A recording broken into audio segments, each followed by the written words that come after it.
Hello and welcome to Default Assault, where we take on everything by default. I am your host, Demosthenes, and with me today again is special guest TJ. How's it going, man?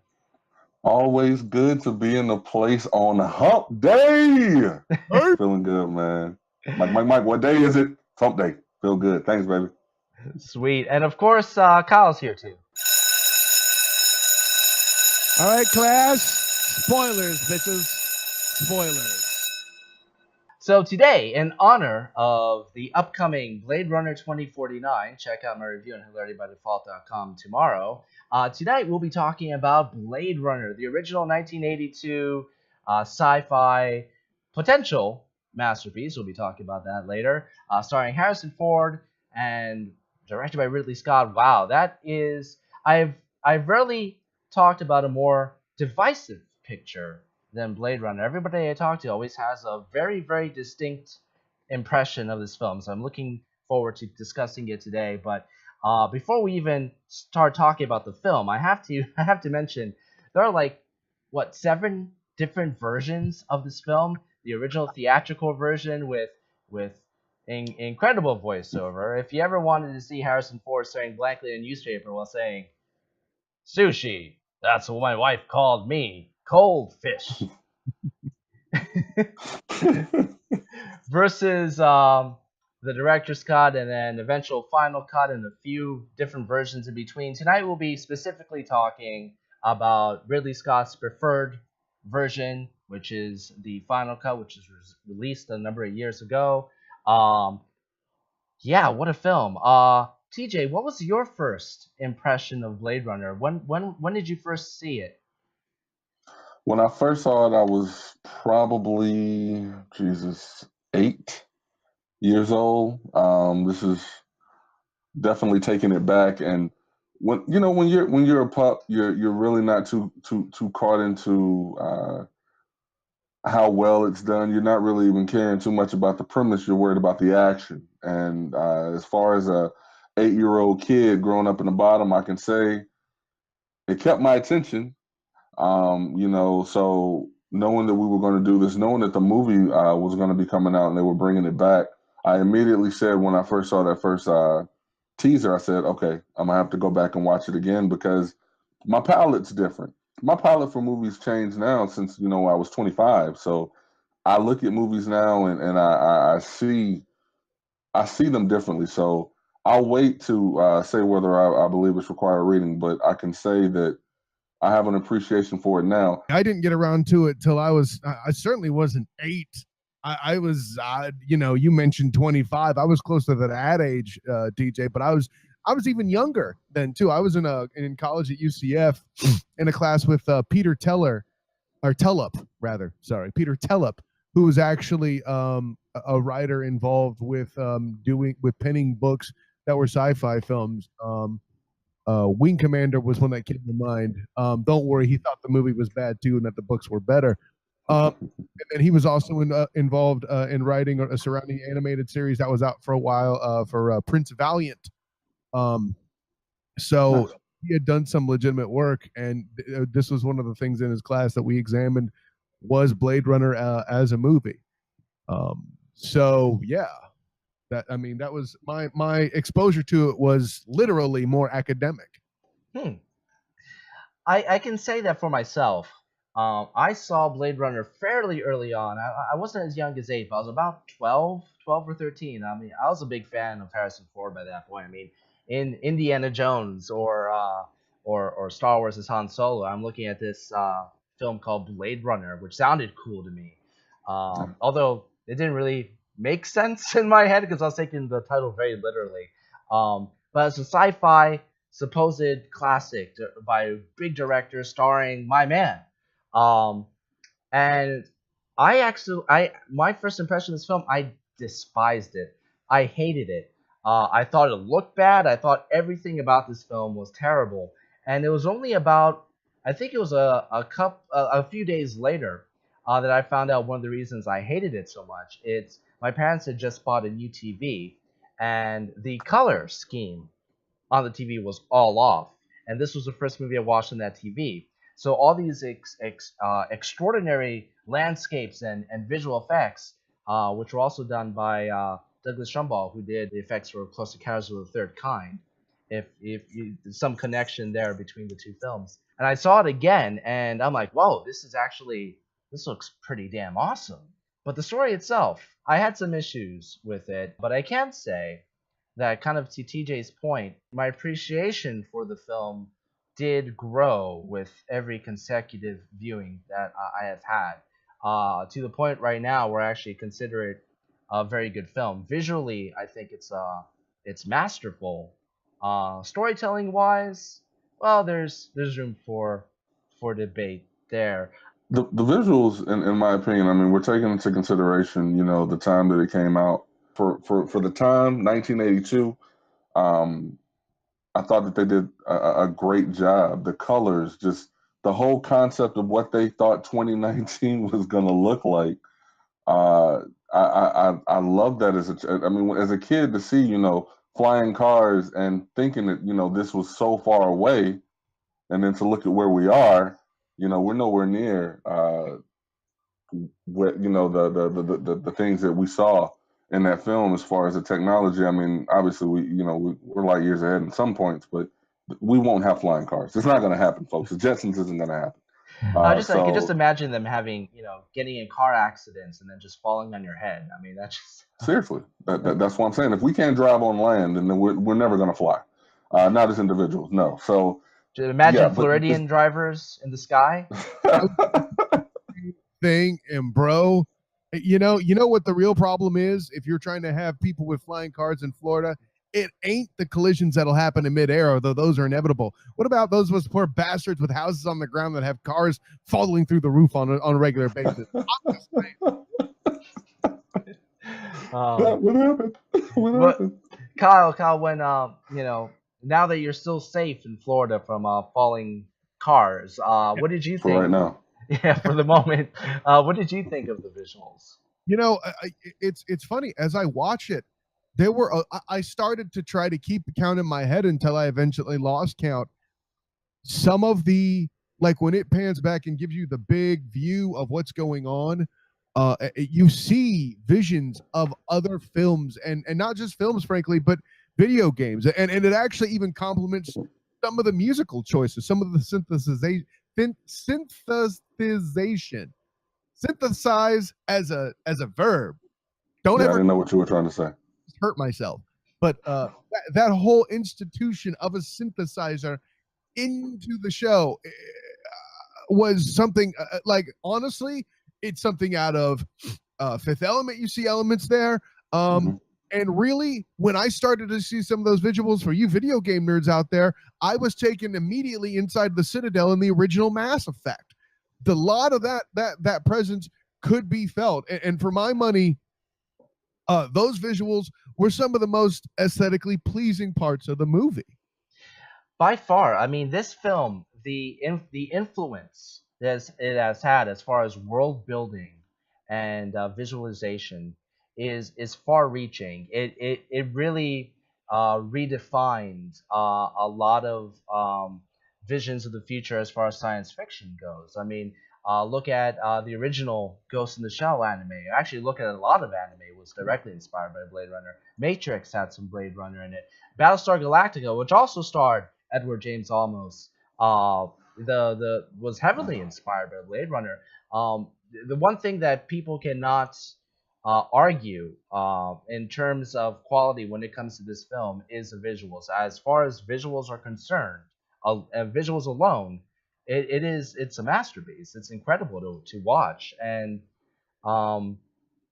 yeah, I cannot speak that as much, but the music I find very interesting as well.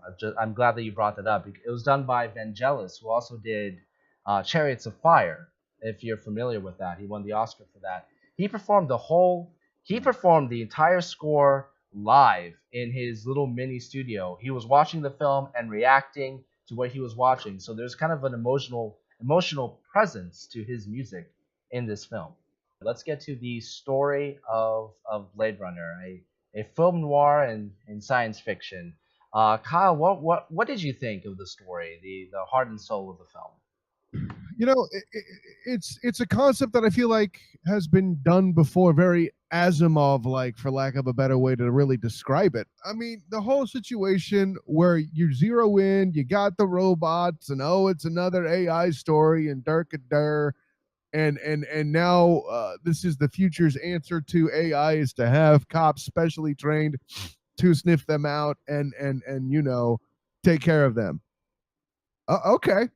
Um, from that standpoint, it wasn't bad. I don't feel like the story in concept was bad. And then they introduced the whole thing of, whether or not um uh Deckard is a replicant or not, and that whole situation. There's a lot of intrigue and suspense possibility there, but you got to work a little bit to find it too. It takes a while to actually, the one thing they do well is they identify, here's the names of the replicants, their name just so that you can't possibly blow it. And, if you don't know who it is, the ones that Harrison Ford takes shots at, those are probably the bad guys. So I guess that's how I felt about the story. Looking at the premise first, okay, so society has gotten bad. We're going to create these beings that are going to basically do slave labor because we can't get people to do those things because it's against the rules. Right. And now these things, consciousness, break out. Somebody's got to kill them. Okay. On its head, I think that the premise can be cool. Now, Kyle, you said, it's another AI movie. This came out in '82. So we hadn't seen, iRobot and other things like that yet, to the point to where it was completely burned out. They weren't major. So, but that, like I said Asimov specifically because that's based on iRobot it is an Asimov book, if I remember correctly. So yes. The concept then was familiar in book form, but I got to give you credit. I am a little too flippant to say it's another movie of that sort. That's a good call by you. Right. So to the point that, again, looking at we're not even going to talk about when it came out, just looking at the movie, and I say, okay, I like the premise. I like the idea that you come up with. So now, how did you do as far as execution? And I have no problem with the execution. I think they did what they could with the time. You have your man in Harrison Ford, who, he looks like a young Kyle Nash. I mean, he's out there just doing his thing, and getting love from the ladies. So you've got your star. He's an attractive white guy, so you got that going. You've got, sexy women here and there for the eye candy. You've got your action. If nothing else, it's something to eat some popcorn and go and enjoy. And again, we've talked about the visuals, we've talked about the music. So I've got no beef with the movie. I've got absolutely no beef with the movie. Like I said, I like the premise, and I think even if somebody were to say, okay, I want to take that premise and do it, if you do it right, because of all the social implications that go along with it, we could get real deep. Yeah. And really talk about some social stuff on what happened in this movie. About how, the powers that be created a problem. And then they're now having to hire people to go and fix the problem that they created. And it's just, there's so much stuff that we can get into. So I'm gonna give it a thumb up and say, you know what, I like it. Let me add to that too, TJ. You got Ridley Scott. So people try to do something and create something that becomes a problem, and then they send people in to take care of it. Bruh, that's Alien and Alien. Yep. In a nutshell as well. I that's a good call by you. And look, I now that you said all that you did about all the societal stuff that's there, to me, those are all great points you made, that stuff is actually there and implicated. And I also feel it's a missed opportunity at the same time, because really all that we observed as far as the grittiness of the future is a demonstration of poverty and, garbage architecture, that somehow or another these huge things were built and a monument to some sort of lacking a better word, prosperity, and the only prosperity you're seeing is, you know, somebody running a sushi / ramen noodle stand, you know. I mean, that's that, but I don't really feel like that's really observed in the movie. It's all just set up, and this happened, go. It's like they were handed a scene in an improv play or something, you know. There is a subtlety to the way that it depicts class distinction. No argument there. There's a lot of subtlety in the film, either especially in the final cut when you're not benefiting from the sushi clad voiceover. Sushi. That's what my ex-wife called me. Cold fish. There are a couple of gaps which you kind of have to fill in with your mind. For me, the story boils down to which version of the film I've seen and which I prefer. Now, the theatrical version, it is very much it's left up to you whether or not Deckard was a replicant or not. The final cut makes it more obvious with cuts to leaping unicorns, which were cut out from Tom Cruise's Legend, also directed by Scott. So it makes it much more obvious. And we don't know. The sequel is probably going to confirm it one way or the other. For me, despite the theatrical's voiceover issues, I find it a much more compelling story if Harrison Ford's character is human. Because if you compare him, his character to the replicants, and when you consider the idea of empathy, here you have a human being who lacks that empathy. He basically he guns down these replicants. He practically drinks himself to death and pretty much forces himself on Rachel, the love interest / replicant in the film. So he's kind of a heartless monster. And here we have Rutger Hauer, who is amazing in this film, who displays much more complex emotions. And to see Deckard transform into a human himself by the end of the film because of these replicants is far more powerful than him just secretly being a robot himself. So for me, that kind of makes or breaks it for me. I will straight up admit it. I never thought it to be that damn obvious, to be honest with you. Maybe I'm the problem, but if I didn't know that was the intent going into the movie, I don't know that I would have picked up on that. And I mean, look, I'm a guy that spots detail here and there and all, you know, all this other stuff. I've done it on past episodes, past installments of required reading here with even TJ in the room. So I have a credible witness and not just Demos. Hi-yo! No, but I saw the unicorn, and then I saw the unicorn origami and the voice and the thing, and oh look, like the only real clue you get is the fact when Roy, aka Rutger Hauer, actually saves him. That's about it. Now, or you could say that he didn't want to die alone. I mean, what's more human than that? Who are you saying he didn't want to die alone? Rutger Hauer. Rutger Hauer. He knew that he was just moments away from death, and his entire monologue, which, just to point out, Rutger Hauer wrote himself.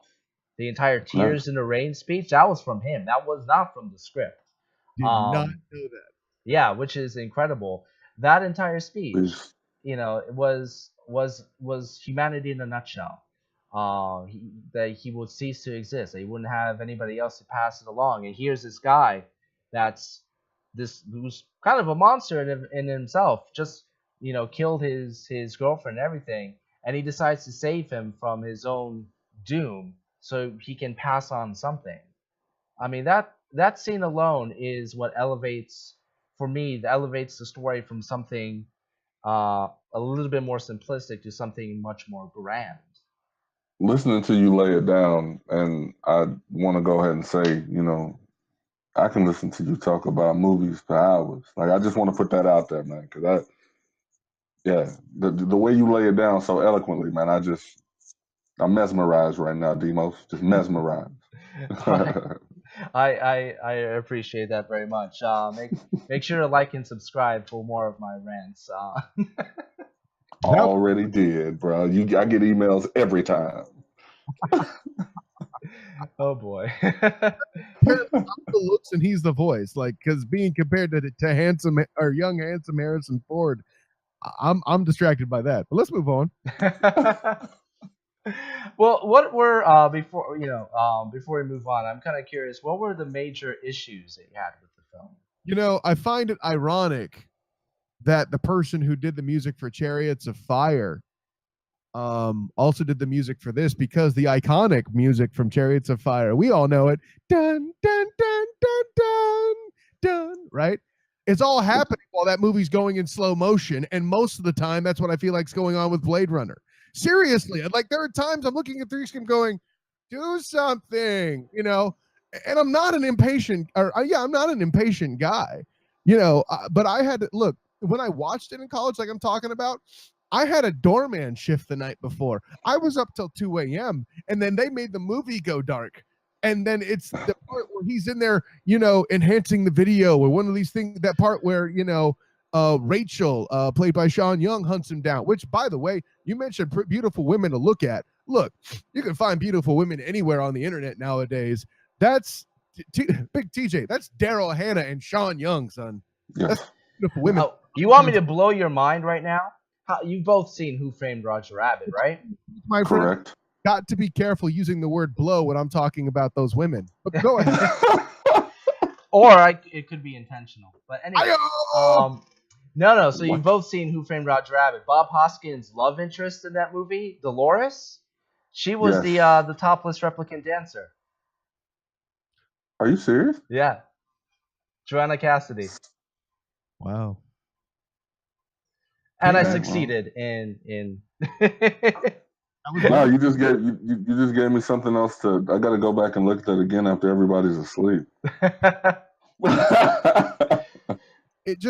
There are parts where I'm like, okay, yes, I'm grabbed, go, and then probably a bad choice of words right then. But and then after that, I'm like, he's there watching the video and trying to analyze when he's finding the scales, and then there's some scenes that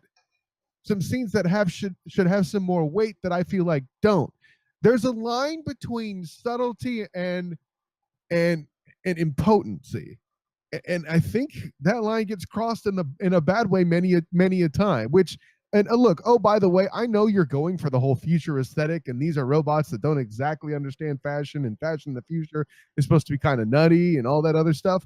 But could somebody tell me, at one point they thought it was a good idea for Daryl Hannah, albeit I know Pris is supposed to be a pleasure model, but like the whole, oh, she's gonna spray paint her eyes black and then do, like, you know, semi-mauve ninja flips to what? I will warn you. Huh?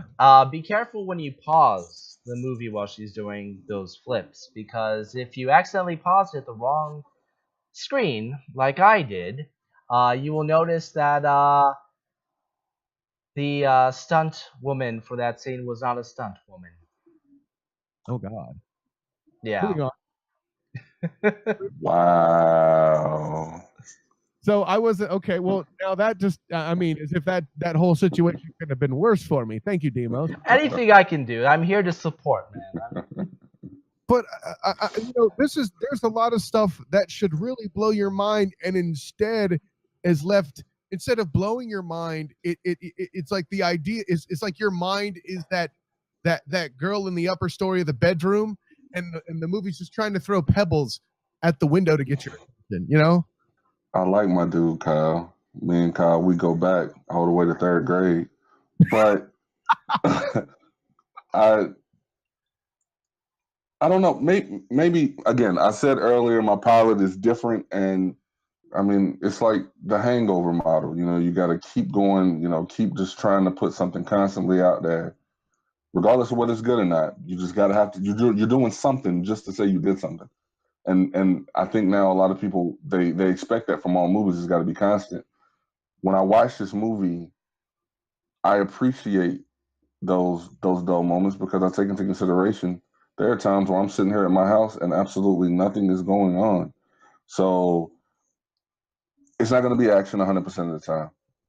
Would I like, there not to be the lulls? Yeah, but that's just, again, I'm talking about the experience, man. I want to be transported somewhere. I want to be in the main character's head, and I understand as a moviegoer that there are going to be times where you're just sitting there twiddling your thumbs, seeing if your fart stinks, and it happens. Would I have spent $15? Probably not. But anytime I can watch something for free, I'm not upset. So, like I said, is it something to watch popcorn to? Absolutely, I did it.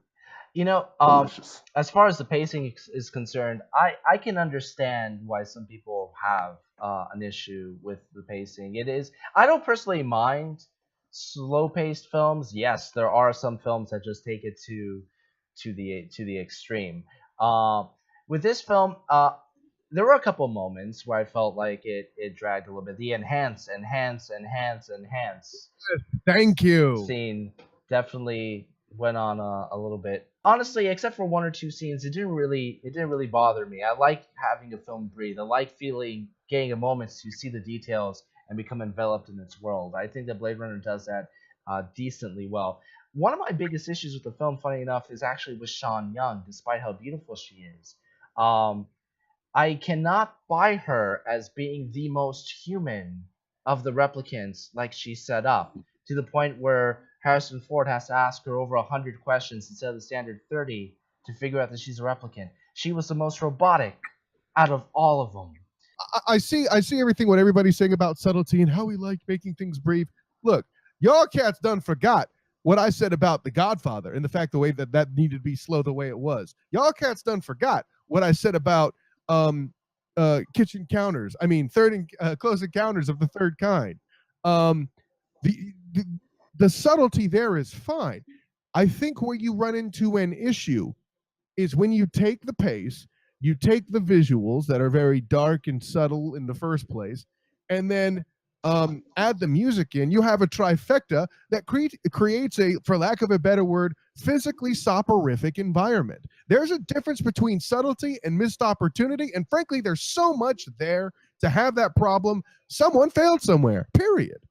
There is a hypnotic element to that, and I definitely understand where you're coming from. I cannot disparage anybody for feeling that way about this film. It is definitely for different tastes. So let's get to the main event. Is it required viewing? And I've never had a tougher time making this choice than for this episode. So I'm gonna let you guys go first. TJ, what do you think? Required viewing, yes or no? No. No. And yeah, no, it's this is tough for me because I've been on a couple shows before, and me being the cinephile that I am, I want everybody to see everything, to truly get a great understanding of what you're watching now, to truly appreciate what we're watching now in television and movies. You need to see the beginning, but for this one, I don't like if you want to watch popcorn, if you want to watch a movie and eat some popcorn. I've said this through the entire show. You got one, but to say that it's required reading, that's a tough one for me. I can't call it a prerequisite, baby. It's tough. What do you think, Kyle? I am the same boat, Big TJ. That is well stated by you, except I'm going to be even more critical. Okay. You want these concepts? That's fine. You could probably find a professor that can take clips of the movie, the visuals you need to see, talk them out, show all the examples of how they did inspire the movie. Because granted, this movie for its time did put something in some people's minds. I mean, we went over all the various productions, works of art, creativity, what have you, that created that I shouldn't say created, but inspired other creators to do better versions of it. Right? Frankly, what I'm saying is that Blade Runner is the Atari version of this, and it was first, but it wasn't best. If you want a better version of the visuals they're trying to portray, I know it came, what, 10 years-ish later? Check The Fifth Element. You want a better version of the story dealing with aware AI? I would urge you to find a way to play Mass Effect or find a way to get familiar with the story behind the Geth in Mass Effect. It's a better version of the story being told. The concepts there aren't the first of its kind in art. This movie with some of the visuals it was trying to portray is a bit of a stepping stone, I'll grant. And like I said, a lot of creators use this as their inspiration, but you see it done better by them. This is not required viewing by any stretch of the imagination. Okay, so here are my thoughts on the film. Yes, it's had a lot of its influence is inarguable. It's a very influential film. It is far from a perfect film. It took 7 iterations for it to get close to perfect, and it still is kind of far away from it. So the film is definitely has its issues. Like I said before, visually, I think if you just talk about it visually, it is masterful. But this is where I lie on it. I would say I wouldn't consider it required viewing. I would recommend the film. I wouldn't consider it required viewing. However, with the sequel, if you want to see Blade Runner 2049, and it's a film that, from my understanding, is going to have direct connections to the original, then in that case, I would consider required viewing. Not in the classic sense of how we talk about films on this show, but in terms of, you don't go in and watch Empire Strikes Back before watching Star Wars. You have to set yourself a good context for it. And who knows, 2049 might stand well enough on its own. I'll really be able to determine that tomorrow with my review. But yeah, I wouldn't go that far. I would pretty much sum it up like that. I would sum it up: not required viewing. I'd probably recommend it, especially if you're a sci-fi fan. If you're gonna see the sequel, see the original. Yeah, that's a good call by you, Demos. And the point I wanted to make that I forgot, I'm glad I didn't, because you did it better. But there's a sports analogy in football, particularly. The saying goes, if you have many quarterbacks on your roster, you don't have one. If you have this many versions of a movie, you don't have a great movie. I'm just saying.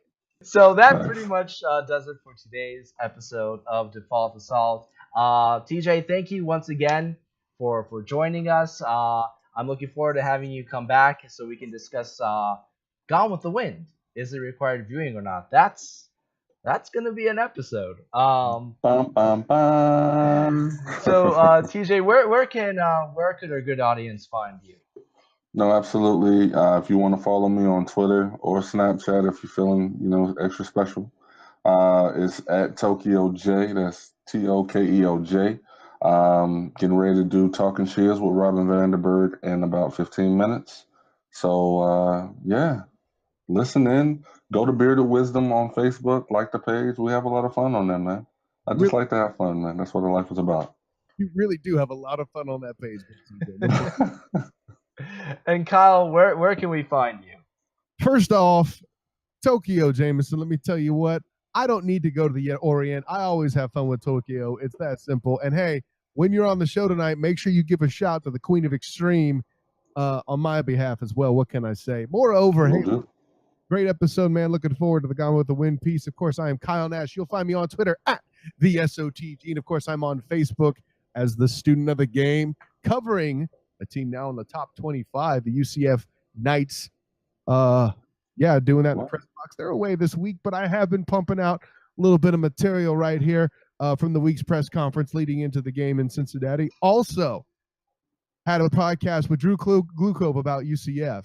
Also recorded tonight, sometime with my man GWSTWLIO, G Stelio, talking a little NFL and NCAA action, and rising him up from a place we thought was death. No, former man of Route 4 Sports, Jason Fairman, doing a little action with him on Thursday night. Look at TJ getting all, what? Nice. Thing. It is now. Been putting up a lot of pieces on ngscsports.com for the past month. If you miss Jason Fairman, check him out. He is, in fact, a pretty awesome individual. But yeah, that's my plugs and stuff. Honor and privilege, Demos. Thanks for keeping me aboard. Oh, no worries. I'm not much of a sports guy myself, but the moment I met Kyle, I said to myself, this guy has a sports voice. I can listen to him talk about things I don't understand and still get an enjoyment out of it. Of course, you can find me on Twitter at Default Hilarity. You can find me on Facebook, Hilarity by Default, and check out our website, hilaritybydefault.com, for weekly movie reviews and other fun stuff. While you're at it, please make sure to like and subscribe, turn on those notifications, and this is Default Assault reminding you that life is hilarious by default.